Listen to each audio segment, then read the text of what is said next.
How brave are you? Good evening, America, and welcome back to another episode of Silver Dad Knows.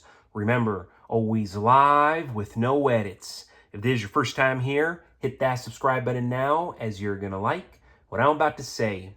So, just to begin, I am featuring right here a Mercury Dime. Actually, two of them, but I'm going to talk about only one because generally I always show the oldest of the Mercury Dime series. And right here, I'm going to be showing the last official coin, and it's actually in phenomenal condition. But right here, we're looking at a 1945 Mercury Dime, officially known as the Winged Liberty Head Dime. Again, this marks the final year of this iconic U.S. coin series that ran from 1916 to 1945. Designed by Adolf A. Weinman, it features Lady Liberty wearing a winged cap symbolizing freedom of thought. And of course, I love this. The reverse, an ancient symbol of strength through unity, is wrapped in an olive branch, representing America's readiness for peace, but willingness to defend it. These are struck in 90% silver and 10% copper.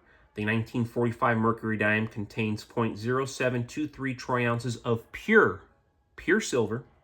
It was minted in Philadelphia, no mint mark, Denver, D, and San Francisco, S, while all are collectible. The 1945 S is particularly notable for the rare Micro S variety. Its small mint mark makes it one of the most truly sought-after Mercury Dimes in the series.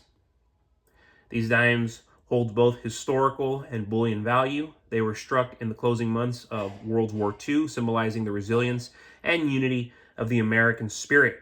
Today, they're prized among silver stackers and coin collectors alike, not only for their silver content, but for the artistry and legacy they represent. A single 1945 Mercury Dime is a small but powerful piece of American history. So 1945 right there, and then generally, these are the types of pieces I'll show off. This is a 1918. But of course, we cannot forget 1945, epic year. Epic year. And very unlikely that you're going to find a 1917 or 1918, 1916 piece that looks as well as that 1945. And moving forward, I want to give a quick shout out. This is to my always loyal subscriber. This is Philly Beef. Collective cowardice fuels the system. Silver is rebellion, a value you can trust. Good stuff. Awesome comment right there coming from Philly Beef. And at first I didn't understand. I thought the comment was great, but then I realized, holy moly, that I had actually said this in one of the videos. You know, I go onto my tangents and sometimes I just start talking. I get crazy passionate. And apparently I did say this. I said collective cowardice fuels the system, which it does. Silver is rebellion, a value you can trust. And I said that just out of thin air because that's truly what I believe, truly what I know, because it's the obvious. The system depends on cowards. And cowards, generally, they don't buy gold. They don't buy silver. They do very little. They think about themselves, and that's the consequence. People who buy gold, people who buy silver, they don't just think about themselves. They're buying gold and silver because they're thinking about their legacy. They're thinking about their future. They're thinking about their children, their spouse, their siblings, their parents. They're thinking. It's the opposite of cowardice. Those who stack, they're brave. They're courageous. They're smart. They have balls. And that's why I tell everybody, you know, if you haven't already started, at this point, quit waiting. Start yesterday. Start right this second. Whether you're going to purchase online, get a reputable dealer on eBay, or go to one of these sites like the Scottsdale Mint, or even Atmex if you're going to purchase a couple $100 worth. That way you get free shipping. Start now. Start now. Go to your local coin shop. If you're not comfortable doing it online, go in person. Go right now. Buy something close to spot. Because it's like, if you've been paying attention to silver and gold for the last 5-6 years but haven't done anything about it, it's like listening to Bitcoin and all the crypto nonsense for the last 5-6 years and done nothing about it. Because if you haven't done anything by now, you're not going to. So don't be getting mad in the next 2-3 years when everything's booming even more. And at this point, for sure, you're not going to be able to get in. Don't be getting mad anymore.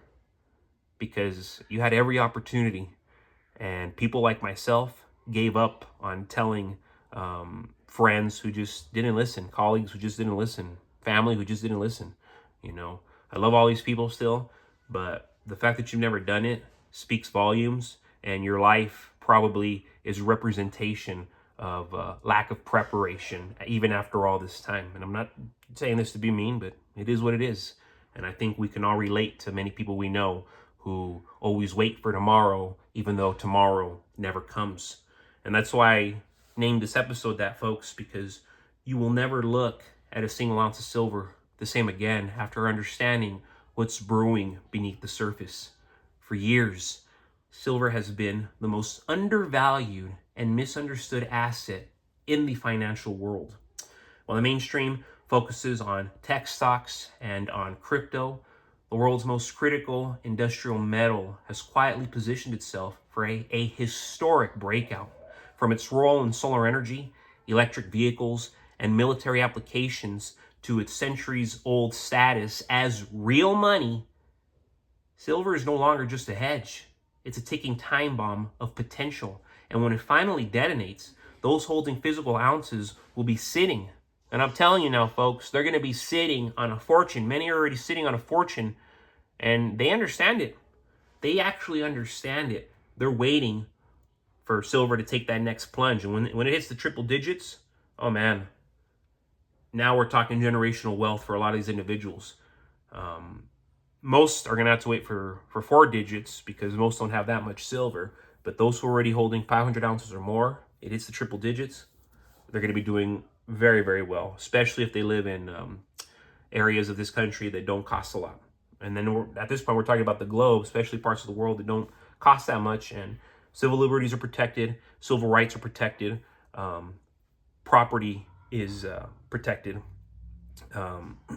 freedom of speech is protected, assuming all that stuff. Your precious metals are protected. And the truth is, silver's price doesn't reflect its real world importance. Around 50% of global silver demand now comes from industry, especially in green technologies, which the new generations are embracing. Solar panels, which use significant amounts of silver per cell, are being installed faster than miners can supply the metal. I repeat, think about that, folks. Solar panels, they use significant amounts of silver per cell, and they are being installed faster than miners can supply the metal. This is happening in real time. Meanwhile, the automotive and electronics industries are competing for what's left. That means for every ounce you hold, you're holding a piece of the modern economy's backbone, something no digital currency or stock certificate can replicate. When supply shortages collide with demand explosions, prices can't help but rise, sometimes violently. Look at history. Silver hit nearly $50 an ounce in 1980 and again in 2011, both times under far less strained conditions than today. Adjusted for inflation and accounting for current monetary debasement, silver would need to surpass $120 just to match those peaks in real terms. And this time, unlike in the past, physical inventories are drying up. The COMEX and LBMA vaults are seeing massive draw. How can I pronounce this? We're seeing massive drawdowns as industrial users and private stackers alike remove metal from circulation. When the market realizes that there's far less silver available than paper contracts suggest, a short squeeze, unlike anything we've seen, will send prices soaring into triple digits almost overnight. Literally overnight. What's more, central banks and governments are once again flooding economies with debt and digital currency, devaluing paper money in the process. In that kind of world, tangible assets like silver become the ultimate financial firewall. Each ounce you hold represents independence from inflation, surveillance, and manipulation. As the purchasing power of fiat erodes, the intrinsic power of real money grows stronger every single day. And right now, every single hour. Those who laughed at the idea of $100 silver are the same ones who dismissed $2,000 gold back in 2019 and $60,000 Bitcoin in 2021. Markets always mock before they reward. The signs are flashing now. record deficits, collapsing trust in banks, and a brewing commodity cycle. When the tide turns, silver won't only go up, it will reprice entirely. But folks, as always, thank you so much for joining us for another evening, another episode of Silver Dad Knows. God bless you, God bless your household, and God bless America.